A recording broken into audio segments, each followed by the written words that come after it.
Hi everyone, we're in the Omega booth right now and I'm holding a very special box. This is actually the Trilogy that I'm sure you've seen countless times already on the internet, especially on Instagram for sure. But it's quite the pleasure to be holding this box myself right now because you know what? This box and the watches inside, there are only going to be 557 of them ever made. So we're going to open up and slowly go through the individual watches. So the Trilogy is actually made with watches in mind that are all from the 1957 collections. First, we have the Railmaster.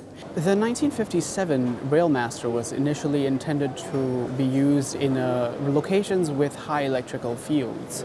That was just a 1,000 gauss of protection. But now in the 2017 version with the 8806 movement, which is a master chronometer rated, this goes all the way to 15,000 gauss. And then we move on to the Seamaster 300. The new Seamaster 300, which is also based on a 1957 piece, specifically the CK2913, is now in a 39 millimeter case.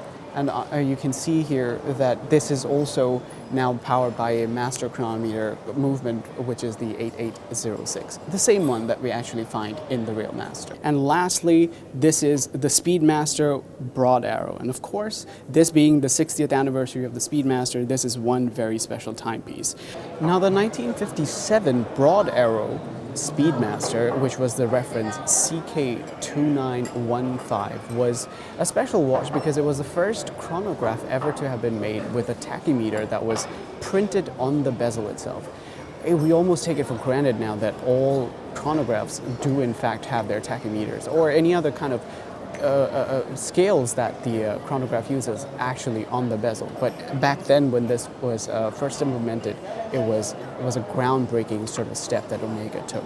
And as we see it recreated here, in the same dimensions and the same sort of feel and aesthetics of that original 1957 watch, it's incredibly refreshing to see what is possible when a design is timeless and absolutely charming from function to its beauty. The thing is, there was no modernization of any sort done on these watches. These are all the same case sizes. These are all the same dimensions. In fact, you could almost say that they share the same blueprint as the originals. A very special watch. And you know what? 557 is not a lot, but and I'm pretty sure at Omega level they're already all sold out. And the fact of the matter is that you're not going to find too many too often or anytime soon. Or ever again, actually, once you get to your closest retailer. But if you want to get any of the watches individually, actually, there are also individual pieces that will be made of each watch that you see here, and those will be limited to 3,557 pieces. Maybe you'll have better luck with those. Cheers.